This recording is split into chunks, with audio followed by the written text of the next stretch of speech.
All right, let's dive right into this explainer. Today, we're unpacking the story of a guy who completely turned the chess world upside down. We're talking about the life and legacy of Evgeny Sveshnikov, the man who trivialized tradition. Seriously, if you're fascinated by innovators, disruptors, and massive rule breakers, you're going to love this one. Sveshnikov was the ultimate revolutionary of chess theory. He literally broke and then brilliantly rebuilt one of the most famous openings in the history of the game. Now, to kick things off, I really want you to think about something. What is one move you play that everyone tells you is absolutely terrible? You know, the one they say is strategically flawed or just plain bad, but you somehow manage to win with it anyway. Hold on to that feeling because that exact sense of defiant success, that is the entire foundation of our story today. Picture this. It's the 1970s. Chess is heavily governed by rigid, old-school textbooks. To the old guard, the move we're about to talk about was viewed harshly, like they called it an amateurish disaster. But see, Sveshnikov lived in reality, not just in textbooks. He went out and proved that what looked like a horrible mistake actually unleashed incredible dynamic counterplay. He didn't just casually disagree with the establishment, he literally tore their books up. And that leads us straight to what a lot of folks back then actually called a disrespectful move. By playing it, Sveshnikov wasn't just finding some quirky sideline to play at the local club. He was fundamentally rewriting the rules of the incredibly complex Sicilian Defense. It was a total shock to the system for the chess elite, and it basically forced everyone to pay attention to a radically different way of thinking. So here's the exact sequence of this super disruptive variation. It starts off normally enough for a Sicilian defense, right?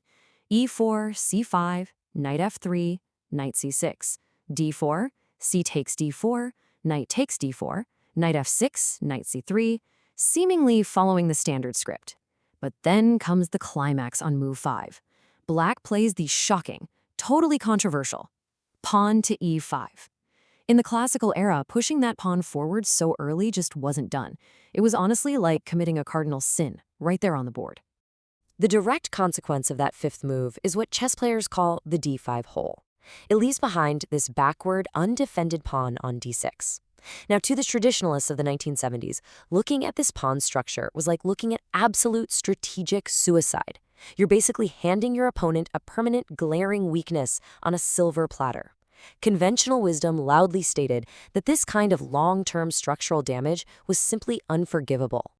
But here's where the pure genius of Evgeny Sveshnikov really shines through. He realized something that all those rigid thinkers missed entirely. By willingly accepting these ugly structural weaknesses, that huge gaping hole on d5 and the backward d6 pawn, Black actually gained a ferocious, aggressive attack in return. He willingly traded long-term structural perfection for immediate, explosive energy. So, who exactly was the mastermind behind all this chaos? Well, Sveshnikov was known throughout the chess world as a relentless fighter.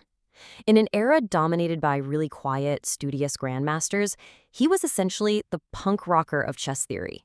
He was loud, he was highly disruptive, and he was completely 100% unapologetic about pushing ideas that made everyone else deeply uncomfortable.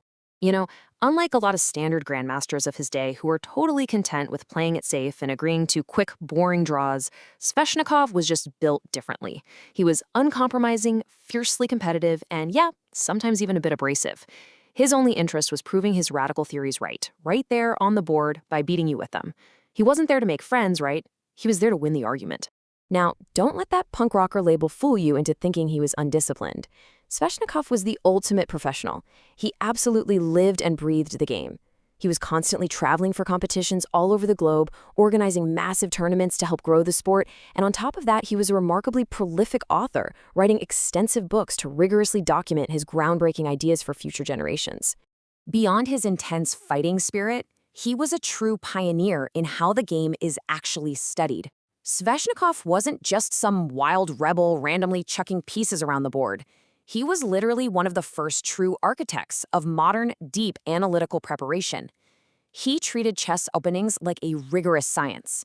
He demanded absolute, concrete proof for every single move, rather than just vaguely relying on abstract principles.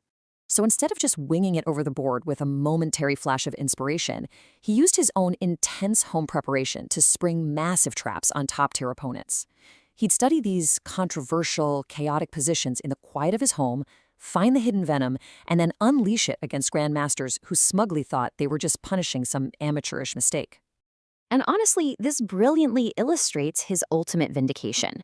His so-called amateurish move didn't just survive the test of time, it became a primary, lethal weapon for absolute legends of the game.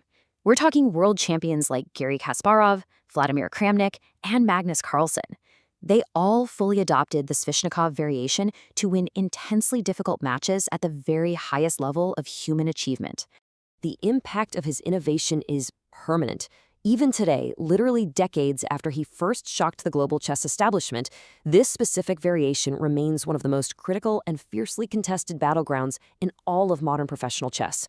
When the World Championship itself is on the line today, you are absolutely still going to see the Sveshnikov variation proudly played on the board. But wait, it gets even more interesting. Sveshnikov's rebellious streak and fierce advocacy weren't confined just to the 64 squares of the chessboard. He was also a deeply passionate activist for the actual people who played the game. He became a highly vocal champion of chess players' rights, boldly venturing into tricky legal and ethical territories that absolutely nobody else in the profession was talking about at the time. He actually sparked a massive global debate with this truly radical proposal.